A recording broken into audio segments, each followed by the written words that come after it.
واعتصموا بحبل الله جميعا ولا تفرقوا.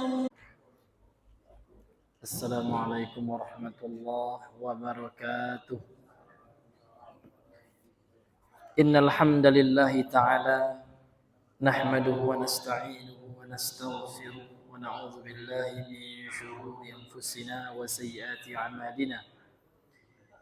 من يهده الله فلا مضل له ومن يضلل فلا هادي له. أشهد أن لا إله إلا الله وحده لا شريك له وأشهد أن محمدا عبده ورسوله. اللهم صل وسلم وبارك وزد وأنعم على رسولنا محمد وعلى آله وأصحابه ومن تبعهم بإحسان إلى يوم الدين. قال الله تعالى في القرآن الكريم: يا أيها الذين آمنوا اتقوا الله حق تقاته ولا تموتن إلا وأنتم مسلمون. أما بعد فإن أصدق الحديث كتاب الله وخير الهدى هدى محمد صلى الله عليه وسلم وشر الأمور محدثاتها فإن كل محدثة بدعة وكل بدعة ضلالة وكل ضلالة في النار. Nas'alullah as-salamata wal afiyah. Ma'asyiral muslimin, ikhwani wa akhwati fillah rahimani wa rahimakumullah. Mari kita awali kajian kita ini dengan kembali mengucapkan alhamdulillahi rabbil alamin. Segala pujian hanyalah milik Allah Rabbil alamin yang telah menciptakan, mengatur alam semesta ini. Dan Allah Azza wa Jalla yang telah mencurahkan nikmat, rezeki, serta karunia yang banyak kepada kita yang tidak mampu untuk kita syukuri satu persatu. Saking banyaknya nikmat Allah Subhanahu wa Ta'ala. Akan tetapi kebanyakan manusia tidak bersyukur, kata Allah. Wa qalilum min ibadiyasy syakur. Dalam Al-Quran Allah mengatakan, amat sedikit hamba-hambaku yang bersyukur. Bapak Ibu yang dimuliakan oleh Allah, maka dalam bentuk syukur kepada Allah Subhanahu wa Ta'ala adalah menjalankan ketaatan kepadanya. Baik ibadah yang sifatnya wajib maupun yang sifatnya sunnah. Rasulullah SAW pernah sholat malam lama sekali sehingga kakinya bengkak. Maka berkata Aisyah, kenapa engkau salat begitu lama wahai Rasulullah? Alaysa qad ghafarallahu laka ma taqaddama min dzambika wa ma ta'akhkhar? Bukankah Allah Subhanahu wa Ta'ala telah mengampuni dosamu yang telah berlalu dan yang akan datang? Maka Rasul menjawab apa? Luar biasa jawaban beliau. Afala akunu abdan syakura. Aku ini ingin menjadi hamba yang bersyukur. Jadi beliau beribadah itu Pak, itu ungkapan rasa syukur seorang hamba dengan ibadah. Jadi Bapak yang hadir di sini mudah-mudahan Pak ya, ini bentuk rasa syukur kita kepada Allah. Kita datang ke masjid ini sholat tadi, kemudian ke masjid ini dalam rangka mensyukuri nikmat Allah Subhanahu wa Ta'ala. Nikmat Allah itu banyak Pak. Jangan diukur nikmat itu hanya sekedar uang. Enggak Pak. Sekarang kalau nikmat itu uang Pak, mau nggak Bapak ditukar satu biji mata Bapak dengan satu T? Pak, ini uang satu T, biji mata Bapak saya tusuk ya gitu. Mau nggak Pak? Iya, artinya biji mata ini ternyata lebih berharga daripada uang. Namun sedikit kita yang mensyukurnya. Jantung juga. Bapak, saya beli jantungnya 2 T Pak. Ya, mau nggak Pak jantung Bapak saya bongkar? Mau ada Pak? Nah, mau artinya ini nikmat Allah yang banyak kepada kita. Ini baru nikmat tubuh Pak. Belum nikmat oksigen dan belum nikmat yang paling besar dari itu semua. Nikmat apa Pak? Nikmat Islam. Subhanallah, agama Islam luar biasa. Ya, ini penyelamat kita nanti dari neraka. Karena tidak akan masuk surga. Kata Rasulullah, la tadkhulul jannata illa nafsun muslimah. Rawahul Bukhari. Tidak akan masuk surga kecuali seorang jiwa yang beragama Islam. Orang kafir ya haram baginya surga kalau mati dalam kekufuran. Islamlah yang merupakan ya sebab kita masuk surga. Kemudian tauhid menyebabkan seorang keluar dari kekalan dari api neraka. Maka tauhid ini nikmat yang luar biasa. Kita lahir, Allah lahirkan, Allah ciptakan kita dari rahim, ya. Dilahirkan dari ibu yang beragama Islam, yang bertauhid. Ini nikmat yang sangat besar, serta nikmat keimanan serta hidayah. Banyak lagi, Pak, ya. Itu nikmat yang paling besar. Nikmat Allah itu sangat banyak sekali. Namun manusia sedikit, kata Allah, yang bersyukur. Jadi kalau seandainya kita presentasikan sangat sedikit, Pak. Kalau kita teliti betul orang-orang yang bersyukur itu, banyak orang mengeluh itulah. Na'udzubillahi min dzalik. Kemudian salat dan salam kepada Rasulullah sallallahu alaihi wasallam. Allahumma shalli ala Muhammad wa ala ali Muhammad. Taib, ya, kita kembali lanjutkan pembacaan kitab ringkasan tafsir Ibnu Katsir yang berjudul Umdatut Tafsir fi Mukhtasari Tafsir Ibnu Katsir yang diringkas oleh Syekh Ahmad Syakir rahimahullah. Pada pembahasan yang sebelumnya kita masih pada ayat ya ke-106 dari surah Al-Baqarah tentang nasakh. Jadi ada ayat yang dihapus hukumnya oleh Allah, bahkan ada ayat yang lafaznya dihapus kemudian digantikan oleh Allah Subhanahu wa taala. Ma'asyiral muslimin yang Allah muliakan. Dan konsep nasikh mansukh ini Bapak Ibu, ini dipelajari secara detail dalam kitab usul fikih, ya. Namun dasar dari usul fikih itu tetap Al-Qur'an, ya. Ini diantara dalil dari nasakh, ya. Baik, kita kembali lanjutkan pada pembahasan yang sebelumnya, Pak. Kita telah membahas bahwasanya sahabat yang paling faqih, yang paling faham terhadap masalah peradilan itu siapa, Pak? Ali, betul, ya. Kemudian yang paling mantap bacaannya, yang paling pakar dalam ilmu qiraat itu adalah Ubay bin Ka'ab. Nah, ini hadirin yang Allah muliakan. Ini pembahasan kita yang sebelumnya kalau tidak salah. Sekarang kita masuk kepada tafsir penggalan ayat dari 106 ini yang berikutnya. Qala al-musannif rahimahullah, berkata penulis yakni al-Imam Ibnu Katsir rahimahullah, wa qawluhu, dan firman Allah, na'ti bi khairin minha aw misliha. Kan ayat yang sebelumnya, ma nansakh min ayatin. Apa yang kami nasakh, yang kami hapus hukumnya dari satu ayat atau kami buat engkau lupa wahai Muhammad, aw nunsiha, na'ti, maka kami datangkan. Na'ti di sini, Pak, ini jawabu syarat, ya. Dari isim syarat sebenarnya ma itu dalam bahasa Arab namanya ismu syarat, ya.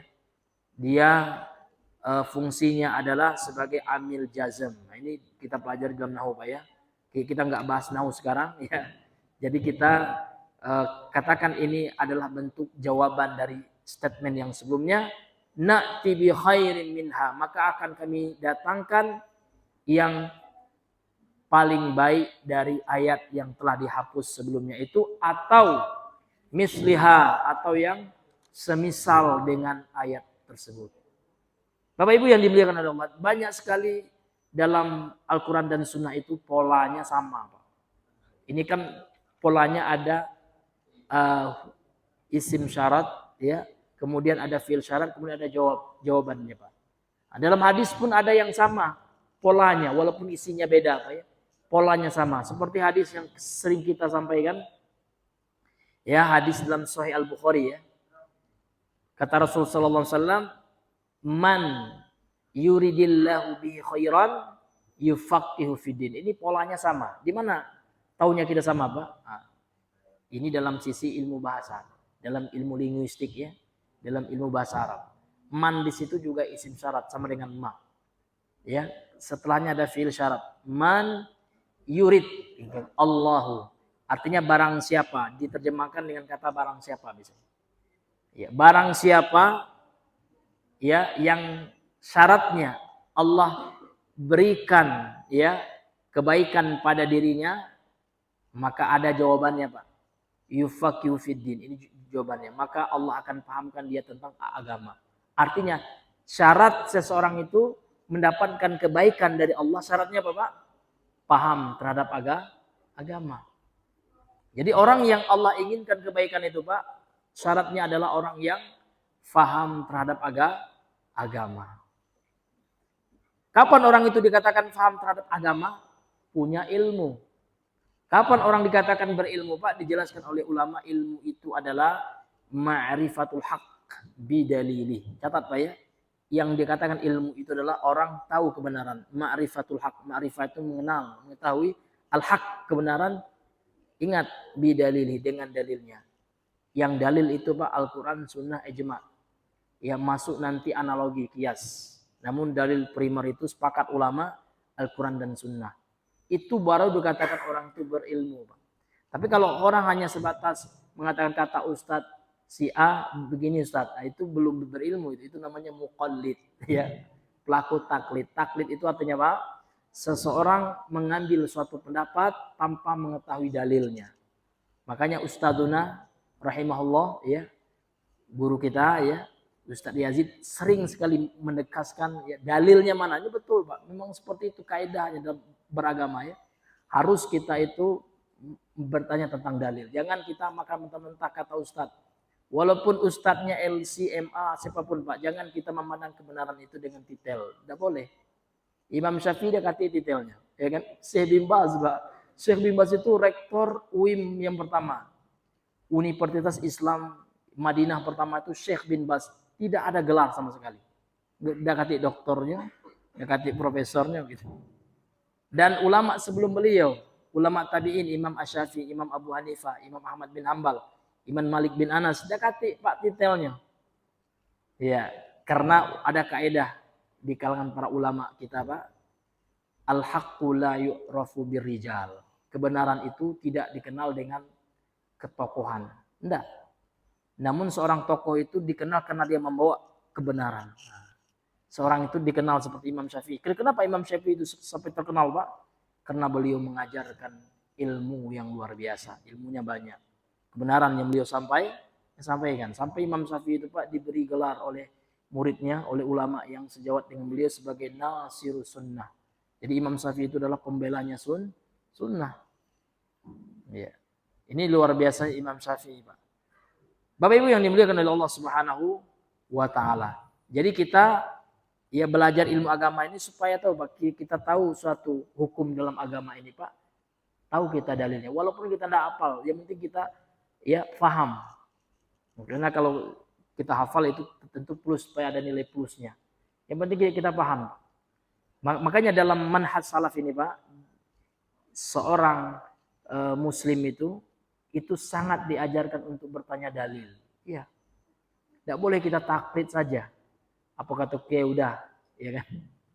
Murid itu ya bagaikan mayat di hadapan orang yang memandikan. Itu kata orang tasawuf. Jadi kata orang tasawuf, murid tidak boleh bertanya Pak. Jadi murid itu bagaikan seonggok mayat yang dimandikan oleh gurunya. Nah, kalau Ahlussunnah enggak. Ahlussunnah wal Jamaah tidak. Ahlussunnah wal Jamaah itu Pak diajarkan untuk bertanya sebagaimana firman Allah, fas'alu ahla dzikri. Tanyalah, disuruh bertanya terhadap kepada orang berilmu in kuntum la ta'lamun. Bahkan Allah menyuruh Nabi untuk bertanya kepada orang kafir Quraisy, qul hatu burhanakum. Katakan di mana dalilmu gitu ya.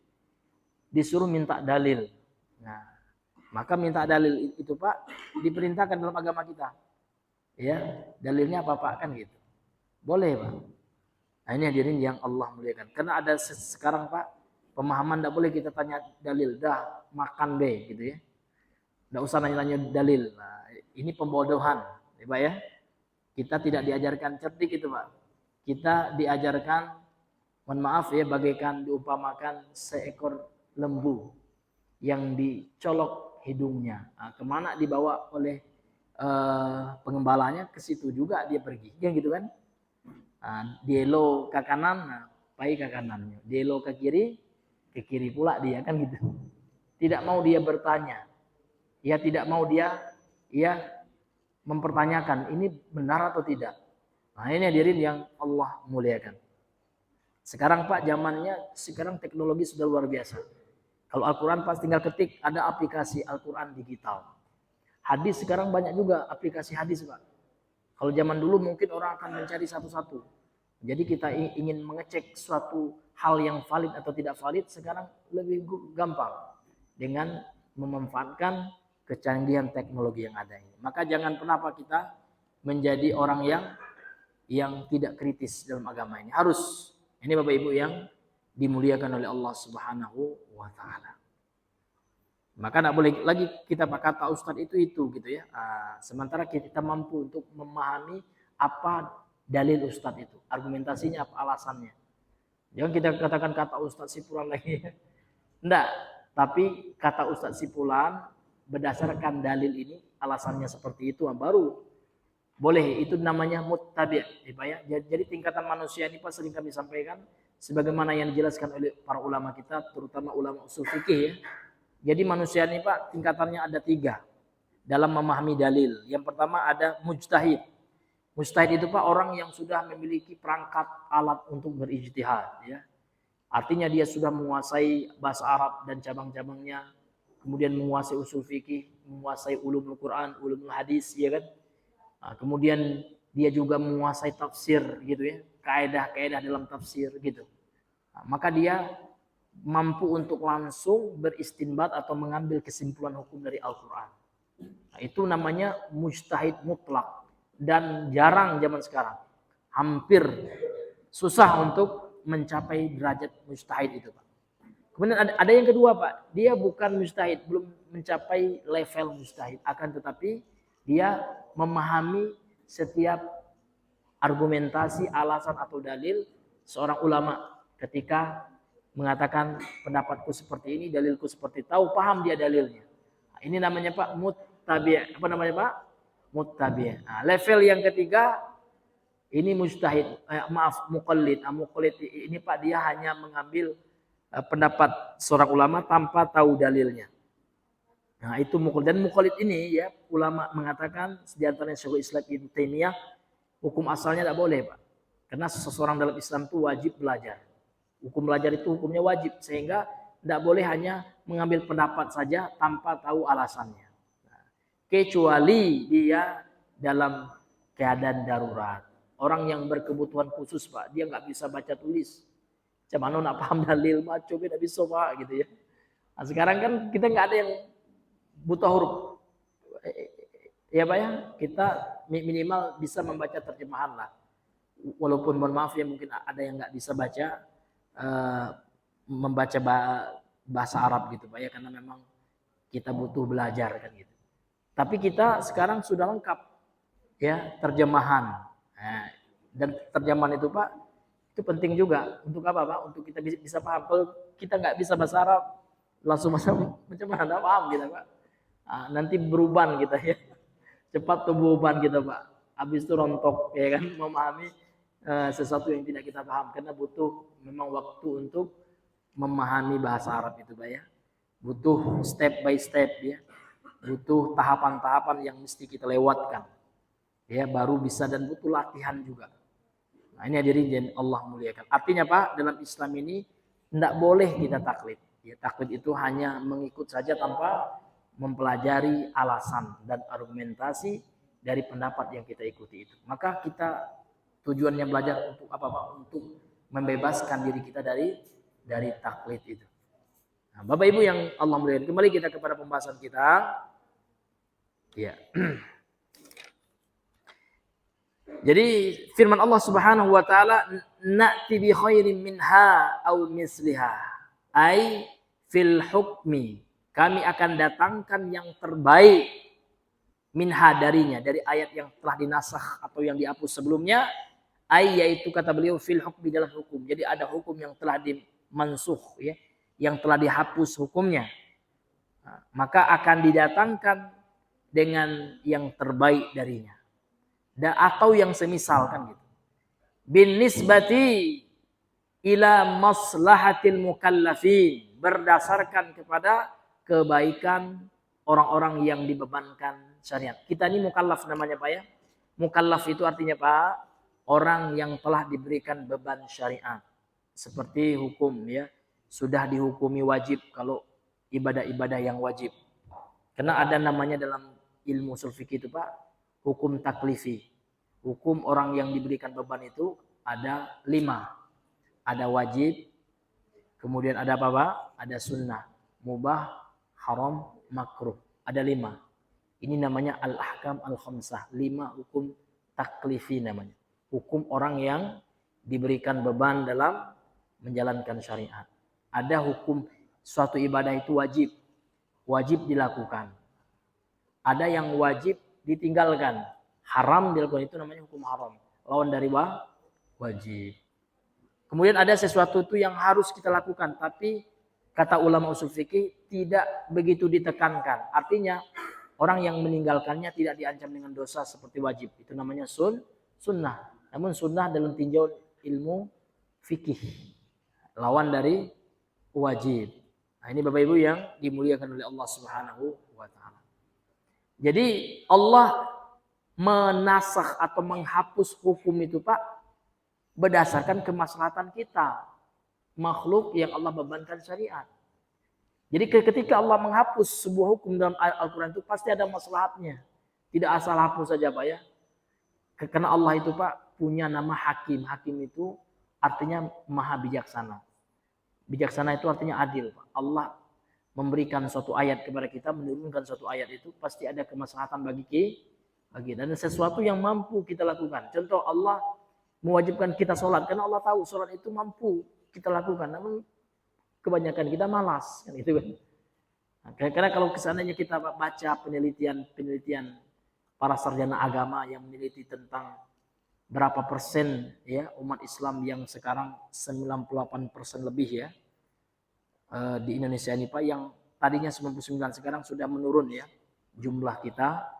Dari 98% itu Pak, coba dicek riset yang terbaru ya.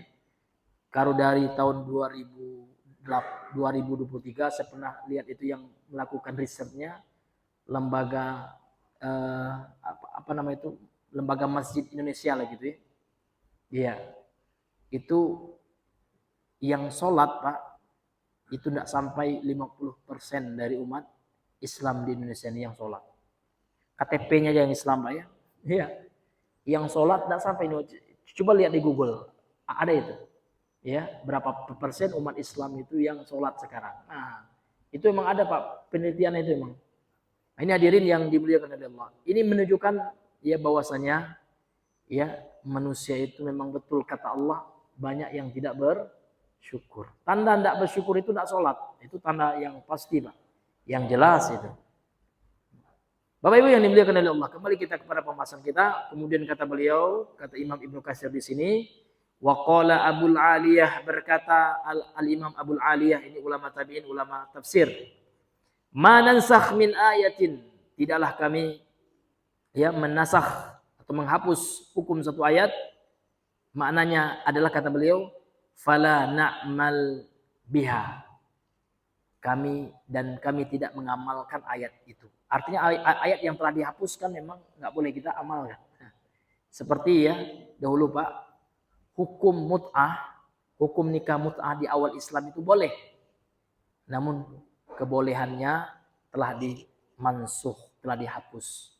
Sehingga diganti dengan haram. Sebagaimana ada yang dilarang sebelumnya, larangannya dihapus. Ini contohnya apa Bang? Sebuah ibadah yang sebelumnya dilarang, kemudian diperbolehkan. Betul ya, Masya Allah ya. 100 Bang ya. Ziarah kubur. Di mana kita tahu Pak Ustadz dalam hadis Sahih Muslim, Rasul bersabda, kunna ya nuhina. Kemudian dalam riwayat yang lain, kuntu nahitukum ya. Kuntu nahitukum, dahulu aku larang kalian wahai para sahabatku, kata Rasulullah, an ziyaratil kubur, dari ziarah kubur. Fal'an fazuruha, maka sekarang ziarahilah kubur itu. Fa innaha tudzakirukumul akhirata, karena sesungguhnya ziarah kubur itu akan mengingatkan kalian kepada kematian atau kepada akhirat. Ini hadirin yang dimuliakan oleh Allah, itu bentuk hukum yang pernah dilarang, kemudian dinasakh. Larangannya itu namanya dinasakh, artinya dihapus larangannya, kemudian diperbolehkan setelah itu oleh Nabi sallallahu alaihi wasallam. Bapak Ibu yang dimuliakan oleh Allah. Aunan sa'aha, jadi ada dua cara membacanya, aunun siha atau aunan saha ya. Namun yang kuat bacaan daripada Ubay bin Ka'ab itu aunun siha, sebagaimana pembahasan kita yang sebelumnya. Ai nurji'wa indana, yang ya kami buat lupa ya di sisi kami, itu maksudnya. Jadi ayat yang dibuat lupa Nabi oleh Allah Subhanahu wa taala, nanti maka akan kami datangkan, kata Allah, dengan yang semisal dengannya, au naziroha, atau yang baik, yang lebih baik daripada ayat yang dibuat Nabi lupa itu, atau naziroha. Nazir itu artinya yang sama dengan ayat yang Nabi dibuat lupa oleh Allah Subhanahu wa taala. Beda dengan kita Pak, kalau kita lupa luponian Pak, kalau Nabi lupa itu diingatkan oleh Allah dan Allah ganti dengan ayat yang baru, dengan hukum yang baru atau dengan lafaz ayat yang baru. Nah, jadi lupanya Nabi itu ada hikmahnya hadirin. Memang Nabi manusia biasa, ada sifat lupa seperti kita, namun tatkala Nabi lupa maka ada hikmahnya. Tidak sia-sia gitu Pak. Nah, seperti orang-orang misionaris Pak, orang kafir yang mempelajari Islam ingin menyerang kita dari sisi ayat-ayat itu, ya kan? Dan mereka juga baca ayat, pelajari juga, namun ingin merusak kita, melemahkan keyakinan umat Islam dengan menebarkan syubhat, keraguan-raguan. Nah, masa kalian percaya kepada Nabi kalian, katanya? Nabi kalian juga lupa. Nah, mereka lupa, mereka nggak paham Pak ya. Nabi lupa itu karena Allah yang buat lupa. Nah, sebagaimana dalam ayat ini, aunun siha, atau kami buat Nabi Muhammad lupa. Dan Nabi Muhammad lupa itu Pak bukan celaan kepada beliau, tidak. Ini yang membedakan kita dengan orang kafir Nasrani. Karena kita tidak menyembah Nabi Muhammad. Nabi Muhammad itu kita yakini sebagai manusia, ada sisi kemanusiaannya sebagai manusia biasa. Innama ana basyarum mislukum, kan gitu. Jadi Nabi pernah mengatakan innama ana, sesungguhnya aku basyarum mislukum, juga manusia biasa kayak kalian. Iya. Aku juga lupa. Ansa kama nasitum. Aku juga lupa sebagaimana kalian juga lupa. Ini hadisnya Pak, asbabul wurudnya ketika Nabi lupa jumlah rakaat. Nah, maka disyariatkan adanya ya syariat sujud sahwi. Jadi sujud sahwi itu Pak kalau lupa kewajiban dan dalam sholat, atau lupa rukun. Bukan lupa yang lain Pak. Kan ada sebagian orang lupa kunut sujud sahwi dia. Ya kan? Jadi pertanyaannya kunut itu hukumnya apa kan gitu. Apakah rukun sholat? Ya, kalau rukun sholat enggak salah sholat gitu ya, enggak berkunut ya kan. Kemudian yang kedua, apakah dia kewajiban dalam sholat? Kalau kewajiban tidak dikerjakan berdosa semua kita nih Pak. Nah, tanya itu. Ya kenapa kalian lupa kunut sujud sahwi? Dalil kami kan ada ulama, nah itu namanya taklid. Ulama itu, dalil ulama itu apa gitu ya? Gak boleh kita taklid. Nah, kalau kebanyakan mereka kan taklid Pak. Syekh sekian imam itu yang mengatakan itu bukan dalil. Yang dalil itu adalah Quran dan Sunnah. Sekarang Nabi melakukan enggak? Nah, pernahkah Nabi dan para sahabatnya lupa kunut Nabi kan? Nah, kemudian sama-sama sahabatnya, ya Allah, Akbar sujud sahwi ya kan? Ada enggak? Kalau enggak ada Pak, berarti dibuat-buat lah itu, ya kan? Nah, ini hadirin yang dimuliakan oleh Allah. Kan namun alasan teman-teman itu kan taklid aja, kata imam itu bukan itu dalil, bukan dalil itu imam itu kan. Imam itu juga manusia biasa kayak kita, enggak maksum dia. Dia bukan penerima wahyu ya. Yang maksum itu hanya Rasulullah. Sedangkan selain Rasul itu kata Imam Malik Bapak. Ini sebuah kaidah manhaj dari Imam Malik. Kullun yu'khadhu wa yuraddu min qawlihi. Setiap orang itu bisa diambil dan diterima dan ditolak pendapatnya. Bisa aja. Baik itu Imam Syafi'i boleh. Bahkan Imam Syafi'i mengatakan apabila kalian melihat pendapatku menyelisih Al-Quran dan Sunnah, lempar pendapatku dari balik dinding ini kan ke balik dinding itu. Nah, apabila hadisnya sahih, idza shahal hadisu fahuwa madhhabi. Kalau hadisnya sahih, itulah pendapat mazhabku, kata Imam Syafi'i. Ini jelas sekali Pak, ini perkataan beliau itu sahih, diriwayatkan dalam kitab Tabaqatus Syafi'i ya, tentang biografi Imam Syafi'i. Dan banyak sekali kitab-kitab ulama yang meriwayatkan perkataan beliau ini sahih. Artinya Pak, beliau tidak mau orang taklid sama beliau. Kalaupun Imam Syafi'i pun nggak ada yang bilang seperti itu ya. Ini hadirin yang dimuliakan oleh Allah Subhanahu wa taala. Karena memang dalil teman-teman itu Pak, itu kata ulama kan gitu. Iya. Dan kita katakan perkataan ulama itu Pak bukan dalil. Yang dalil adalah dalilnya ulama itu. Nah, ulama itu ngomong Imam Syafi'i berkata A misalkan, dalilnya adalah B. Nah, itu boleh kita terima bukan karena Imam Syafi'i tapi karena dalil yang beliau sampaikan. Contoh ini ada pendapat Pak ya, bahwasanya kalau orang lupa kunut itu sujud sahwi. Dalil mereka apa? Kan Imam Nawawi yang bilang. Maka pertanyaan kita, apa dalilnya Imam Nawawi? Gitu kan? Nah, dalilnya pasti kias ntar ya, dikiaskan dengan berarti bukan Rasul yang mengatakan gitu ya. Maka kalau bukan Rasul yang mengatakan Pak, jangan Bapak tempatkan Imam Nawawi bagaikan seorang Rasul gitu ya. Itu yang mereka enggak terima. Ente ini mencela ulama, bukan mencela ulama. Ente ini enggak taat sama ulama. Enggak, karena ulama itu sendiri bilang kalau ada pendapatnya enggak sesuai dengan hadis, tinggalkan. Semua ulama 4 mazhab bahkan yang lebih hebat daripada Imam Nawawi. Iya kan? Imam Syafi'i seperti itu juga, Imam Abu Hanifah, Imam Ahmad, semua sepakat kalau ya muridnya menyumpai pendapat atau mazhab para imam itu tidak sesuai dengan Al-Quran dan Sunnah, tinggalkan kata mereka. Tidak halal. Bahkan Imam Ahmad sampai mengatakan tidak halal bagi orang yang mengambil ucapanku mentah-mentah tanpa melihat dari mana aku mengambil. Artinya tanpa melihat dalilku, tanpa dia mengetahui dalilku. Tidak halal kata beliau. Ini luar biasa Pak. Mereka menyuruh kita mengikuti Nabi, mengikuti sunnah Nabi. Nah ini Bapak Ibu yang dimuliakan Allah. Itulah yang disebut dengan cara beragama, manhaj ya. Karena memang kalau cara kita salah Pak, hasilnya juga salah. Nah, ini Bapak Ibu yang dimuliakan oleh Allah Subhanahu wa taala. Toib, kemudian kita lanjutkan. Na'ti bi khairin minha au misliha. Kami akan datangkan dengan yang terbaik darinya ya, atau yang semisal dengannya.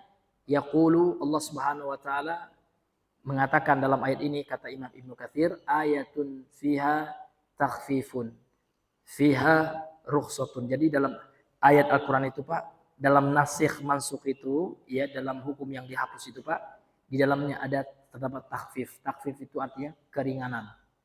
Ya kan? Untuk meringankan kita. Kemudian juga ada rukhsah. Ya, hampir sama Pak, takhfif dengan rukhsah. Rukhsah itu juga keringanan yang diberikan agama kepada kita. Contoh, kita sakit, ya kan? Sedang bulan Ramadan, apa rukhsahnya? Boleh tidak berpuasa. Atau kita sedang safar, ya kan? Qadarullah kita jenguk anak ya Pak ya, ke Jawa misalkan. Ini tanggal 5 Ramadan, di bulan suci Ramadan boleh kita tidak berpuasa. Wa in kuntum ala safarin, ya. Wa in kuntum maridun aw ala safarin fa'iddatun min ayyamin ukhra gitu. Kalau seandainya kalian sakit atau safar, maka boleh diberikan rukhsah gitu ya, untuk apa Pak? Untuk berpuasa di hari lain ketika kalian sehat dari sakit atau tidak dalam keadaan safar. Karena safar itu yang berat ya. Terkadang ya susah bagi manusia. Sementara agama ini yuridullahu bikumul yusra wala yuridu bikumul usra. Allah itu inginkan kemudahan. Jadi agamanya sudah mudah nih Pak. Jadi Allah sudah men-setting ya, memberikan agama Islam kepada kita ini yang termudah, mudah. Namun yang mudah ini tidak juga diamalkan, ya kan? Na'udzubillahi min dzalik. Sudah dimudahkan Pak. Sholat cuma 5 kali semalam. Nabi Musa 50 kali, ya kan? Nah, sudah diberikan takhfif, keringanan kita. Ini Bapak Ibu yang dimuliakan oleh Allah. Masih juga manusia tidak mengamalkannya. Sedikit yang mengamalkannya. Contohnya sholat berjamaah kan mudah Pak. Tidak susah sholat berjamaah ya kan. Namun banyak juga yang susah untuk mengamalkannya. Memang luar biasa Pak ya. Karena memang ada faktor-faktor dari luar juga. Seperti faktor dari setan ya kan. Karena setan Pak tidak akan mau kita ini duduk di masjid ini. Ya kan, setan itu pinginnya kita di kafe ya kan. Pinginnya kita di diskotik, ya. Pinginnya kita bermaksiat, itu keinginan setan, Pak. Karena setan tidak mau kesepian di neraka, pingin teman gitu. Nah, kalau kita ke masjid, ya suntuklah setan ya, panas dia, waduh ya. Kalau seandainya mereka di masjid aja, siapa lah teman aku kelak di neraka kan seperti itu. Maka untuk itu Pak, kita mesti melawan bisikan syaitan yang senantiasa mengajak kepada kemaksiatan itu. Baik, kemudian kata beliau fiha amrun. Kemudian dalam ayat ya, dalam ayat-ayat yang dinasakh itu ada perintah. Wa fiha nahyun, juga ada larangan. Kemudian ya pada penggalan terakhir dari ayat 106 dari surah Al-Baqarah ini, wa qauluhu, dan firman Allah Subhanahu wa taala, alam ta'lam, ya tahukah, tidakkah engkau tahu wahai Muhammad ya, annallaha, sesungguhnya Allah itu ala kulli syai'in qadir, terhadap segala sesuatu itu maha mampu, maha kuasa.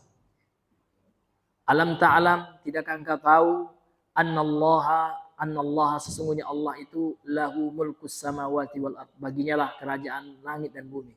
Wa ma lakum min dunihi, dan tidak ada bagi kalian selain Allah miwali wala nasir, seorang wali dan seorang penolong. Wali di sini maksudnya teman nih Pak ya. Pemimpin ya, teman dan seorang penolong pun. Tidak ada yang mampu betul-betul menolong kita Pak ya, kecuali Allah. Iya. Maka ya cukuplah Allah sebagai penolong kita dalam kehidupan ini. Ya. Ya. Hasbunallah wa ni'mal wakil ya. Cukuplah bagi kita Allah, karena Allah lah sebaik-baik wakil itu di sini penolong ya, yang memberikan pertolongan kepada kita. Dialah Allah Subhanahu wa taala. Kalau kita minta tolong sama Allah Pak, tidak kecewa kita. Kalau kita gantungkan hati kita dengan Allah. Tapi kalau kita gantungkan hati kita dengan kawan gitu, dengan manusia Pak, banyak kecewanya kita ya Pak ya. Iya. Maka kita gantungkan hati kita dengan Allah. Misalkan kita minta sesuatu dengan teman kita lagi butuh. Rupanya teman kita nggak ngasih Pak ya. Nah, maka kita gantungkan hati kita kepada, jangan sama teman kita. Kalau sama teman kita, ya sakit hati kita. Aduh, orang ini pelit nian gitu kan. Tapi kalau kita gantungkan hati kita dengan Allah Pak, berarti Allah belum menghendaki. Oh subhanallah. Kita nggak sakit hati sesama teman kita. Allah belum menggerakkan hati teman saya untuk bantu saya. Sudah, saya sabar saja. Seperti itu Pak ya. Artinya Pak, kalau kita gantungkan hati kita kepada Allah, insya Allah kita tidak akan mudah baper ya. Jadi orang sekarang banyak yang baper Pak, itu ya yang bawa perasaan tuh Pak ya, suka baper karena memang Pak agak kurang dia mengantungkan hatinya kepada Allah. Allah hatinya lebih terpaut kepada manusia. Ya kan?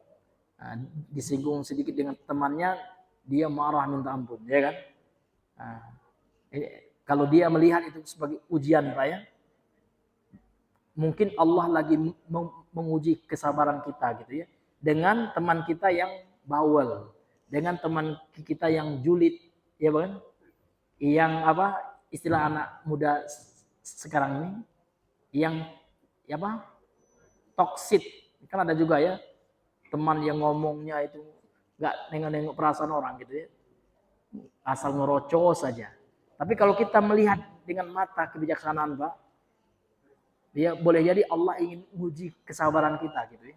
Mampu nggak kita bersabar gitu ya menghadapi yang seperti itu. Artinya kalau kita gantungkan hati kita kepada Allah Pak, insya Allah mampu kita. Nah, ini Bapak Ibu yang Allah muliakan. Masuk tuh Pak?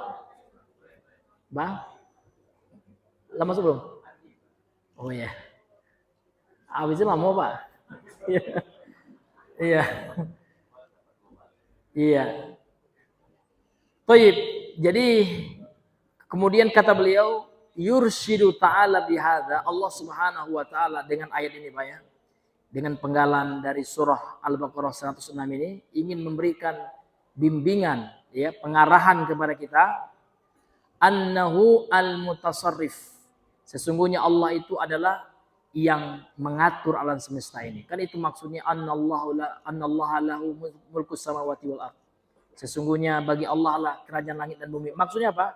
Allah itu al-mutasarrif. Apa itu al-mutasarrif, Pak? Al-mutasarrif artinya adalah yang mengatur, yang menguasai fi khalqihi, ya, di dalam ciptaannya.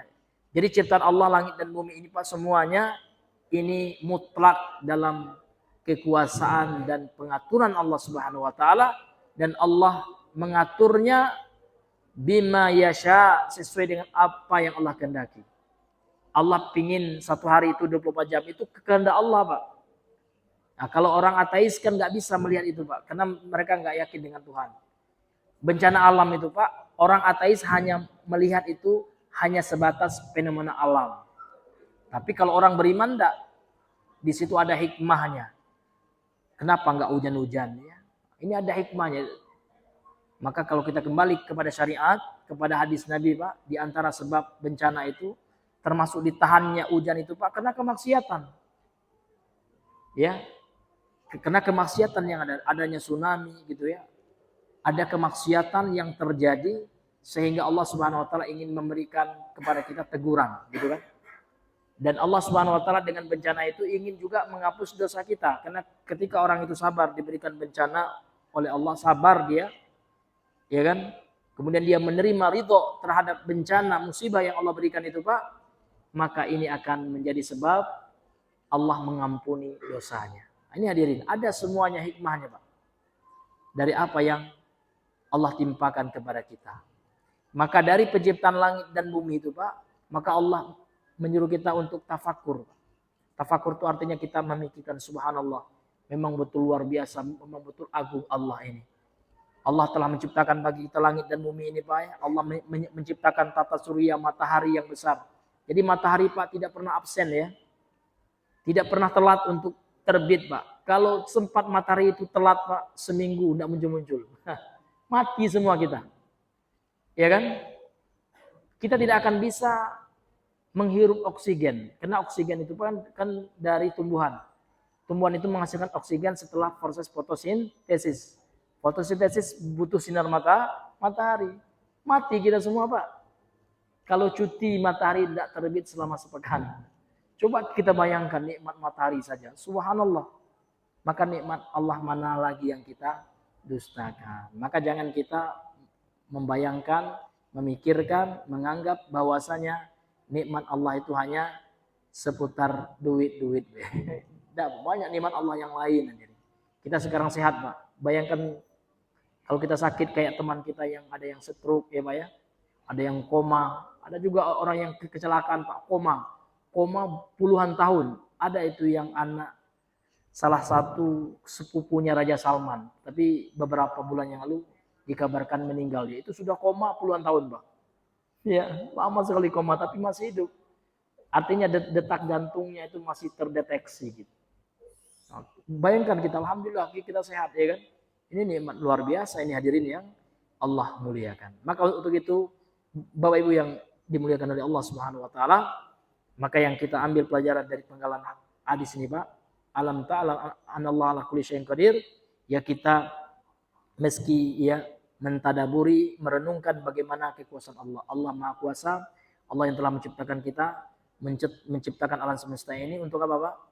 Bukan untuk perkara yang sia-sia, untuk kita tadaburi dan melahirkan keimanan dalam hati kita.